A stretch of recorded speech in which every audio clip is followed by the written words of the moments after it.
I usually hire a virtual assistant. So I want to touch on virtual assistants now because you brought them up, VAs. I've been using them since like, I don't know, close to 20 years now.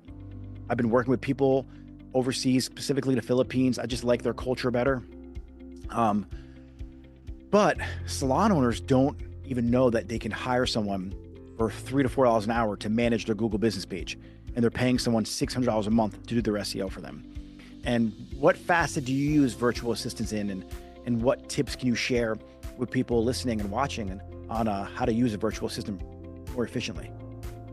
Yeah, so I kind of stumbled upon using a virtual assistant, and it was because a challenge that we were facing, which was we didn't have a front desk person. We don't even have room in the salon for a front desk. And it started back when I was doing hair behind the chair, started to grow a team. I think maybe there was like maybe 2 or 3 people at this point, and the phone's ringing. I can't pick up the phone. I'm doing a haircut, or I'm teaching, or I'm in the middle of payroll.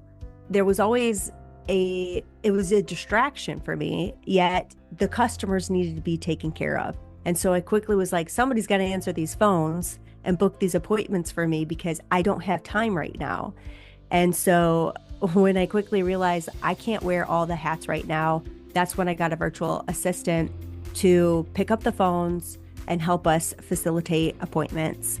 I went through virtual assistant after virtual assistant for that portion because I could not find someone who spoke clear English that would adopt our culture and how we want to have our guest experience.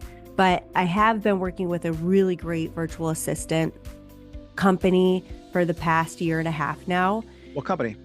It's called Style Smart VA, and they are more than the Philippines. However, if you are looking for someone to answer your phone that is USA based, I love my girl. Her name's Stephanie. And not only does she answer the phones and books appointments, but she also helps with our lead generations. And she also helps out with our staff as well. I always tell my team, act as if this is your personal assistant. You're running behind. You need somebody to reach out to your guest. Stephanie's going to do that for you. And so, it's inevitable that customers are going to be texting your team or sending them DMs. I don't want them taking care of that. Like that's not what I want them to do. I want strictly the virtual assistant to be able to handle that. And Nice. She does. And the team loves her. She's fantastic. I think someone just brought them up to me like a week ago. Style Smart. Yeah, they're great. I really, really like working with them. They're fantastic. And then I just recently hired another virtual assistant, same company, just because I've established that relationship and I have experienced bad virtual assistants where they would answer the phone and my customers hated it. It was like a bad guest experience. It was not good. And so I think because I had dealt with that pain, I'm like, no way, I'm not going anywhere else. I've had a great experience. Customers love them. The team loves them. And this is more so for people who are client facing. Yeah. Versus like if I needed somebody to maybe create PDFs or do the SEO, I probably could have someone in the Philippines.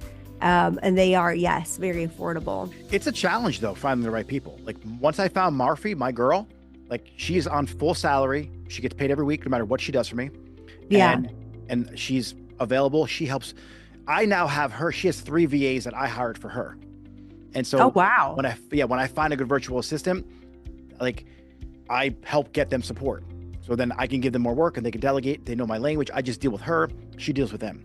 And Yes. so that's what I start doing is I start buying back my virtual assistant's time with other virtual assistants, and it's great. And she runs efficiently.